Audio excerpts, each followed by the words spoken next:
Hello दोस्तों, मैं मोहित सकरवार आज आपके सामने एक इन्फॉर्मेशन के साथ हाजिर हूँ।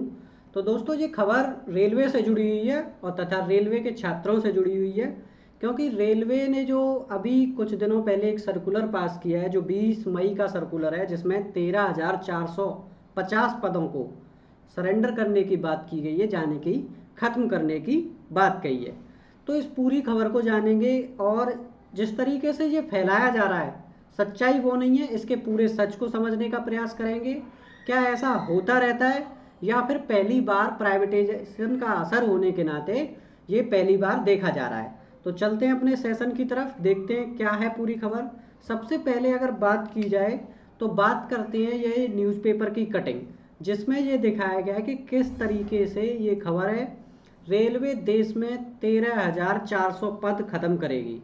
राजस्थान को भी इस साल 600 पद खत्म करने का आदेश। स्पेशली ये राजस्थान की खबर है, जयपुर की खबर है। अब इस खबर में क्या बताया गया, रेल मंत्री पीयूष गोयल कई दिनों से रेलवे को निजी हाथों में नहीं सौंपने की घोषणा कर रहे हैं। जैसा कि आपने रेल मंत्री पीयूष गोयल हो, नरेंद्र मोदी हो या कोई भी बीजेपी प्रवक्ता हो, वो सभी यही कहते हैं कि हम प्राइवेटाइजेशन नहीं कर रहे, लेकिन वाकई में ऐसा कुछ नहीं है। प्राइवेटाइजेशन धीरे धीरे प्राइवेटाइजेशन की ओर बढ़ रहे हैं। तो वही इससे जुड़ी हुई एक खबर आती है कि रेलवे बोर्ड ने बक्स स्टडी कमेटी को उत्तर पश्चिम रेलवे सहित देश के सभी 16 जोनल रेलवे में 13,400 पद खत्म करने के निर्देश दिए हैं। अब इस खबर में ये बताया गया है कि किस तरीके से सेंट्रल रेलवे में 1400 पद, ईस्टर्न रेलवे में 1300, ईस्ट सेंट्रल पर 400, ईस्ट कोस्ट पर 500 और नॉर्दर्न रेलवे में 2350, यानी कि हर जगह से कुछ ना कुछ पद कम किए जाएंगे। इस तरीके से कुल मिलाकर 13,450 पदों को खत्म करने का आदेश दिया गया है और इस साल के लास्ट तक यह सब प्रक्रिया कंप्लीट हो जानी चाहिए। अब यहाँ पे जब इसकी ऑफिशियल वेबसाइट पर खबर देखते हैं तो ऑफिशियल वेबसाइट पर जो सर्कुलर पास हुआ है, उस सर्कुलर में डेट 20 मई की है। आप देख रहे हैं डेट 20/5/2021, ठीक है, रेल मंत्रालय और भारत सरकार। तो इसमें क्या लिखा गया है, ये यहाँ पे बहुत ज़्यादा पढ़ने वाली चीज़ है तथा समझने वाली चीज़ है, भ्रम में नहीं जाना है। क्योंकि annual target for surrenders through work studies by zonal railway for the year 2021-22, for the year 21-22, यानी कि ये इससे पहले भी हुई है प्रक्रिया, क्योंकि ये केवल इस साल के लिए दिया गया है, यानी कि पिछले साल भी हुई थी, आगे भी हो सकती हैं। तो इसका मतलब क्या है, इसका मतलब यह है कि रेलवे कॉस्ट इफेक्टिवनेस पे बात करता है। रेलवे हमेशा वर्क करता है कॉस्ट इफेक्टिवनेस पे। तो जब भी कॉस्ट कटिंग की बात आती है, अब इसको बड़े आसान शब्दों में समझिए कि जिस प्रकार से अब इलेक्ट्रिक जो फाटक हैं, अगर फाटकों की बात की जाए, ऑटोमेटेड फाटक बनाए जा रहे हैं। पहले इस पे क्या रहता था, एक कर्मचारी रहता था जो फाटक को ट्रेन के आने पर क्या करता था, खोलता था तथा बंद करता था।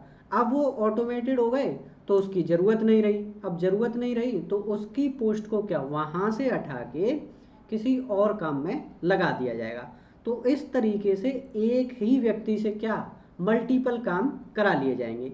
जैसे अब रेलवे ग्रुप डी वाले जो कर्मचारी हैं उनको लाइन पे भेजा जाना है, कभी कभी उनसे स्वीपर का काम, चपरासी का काम या कोई अन्य असिस्टेंट वाली जॉब जो होती है वो भी इन्हीं से करा ली जाती है। तो इस प्रकार के जब पद होते हैं तो जिन पे सरेंडर किया जा सकता है या सरप्लस किया जा सकता है, उनको कम किया जा सकता है। तो ऐसा हमेशा से ही होता है, इसमें इतना पैनिक लेने की बात नहीं है कि ये क्या कर दिया है, क्योंकि आपकी जो वैकेंसी है उसमें उतनी जितनी पोस्ट हैं वेकेंट, उतने पे ही आपका क्या होगा, सिलेक्शन होना है। तो आप अपनी तैयारी को बिल्कुल पूर्ण रूप से क्या कर रखना है, जारी रखना है तथा बेहतर तरीके से एग्जाम के लिए डटे रहना है। अब बात करते हैं इसमें क्या दिया गया है। इसमें सबसे पहले बात की जाए, इन view of technological advancement in various field of railway working including office working. तो वही चीज़ बताइए कि एडवांसमेंट के जो ज़रूरी होता है उसके लिए हम रीअसेस द स्टाफ रिक्वायरमेंट। अब रीअसेस कर सकते हैं हम स्टाफ को। तो रीअसेस का क्या मतलब है कि यहाँ पे हम बढ़ा भी सकते हैं और घटा भी सकते हैं, घटा बढ़ा दोनों ही सकते हैं। तो इसी प्रकार ये पूरे जर्नल्स के लिए दिया गया है, ठीक है। तो ये यहाँ पे आपको समझ में आया किस तरीके से ये जो प्रक्रिया है उसको बताया गया है और उस पर Umesh Palwanda executive director railway board के उनके सिग्नेचर हैं। तो ये ऑफिशियल न्यूज़ है। उम्मीद करता हूँ दोस्तों आपको ये पूरी प्रक्रिया समझ में आएगी, किस तरीके से इन जो पोस्ट हैं इनको कम किया गया है। अगर वीडियो अच्छा लगा है तो वीडियो को लाइक कीजिए, चैनल पर नए हैं तो सब्सक्राइब कीजिए। टेलीग्राम से जुड़ना बिल्कुल ना भूलें, टेलीग्राम का लिंक आपके डिस्क्रिप्शन में दे रखा है। तैयारी जारी रखिए और बेहतर तरीके से एग्जाम में परफॉर्म कीजिए। Thank you so much.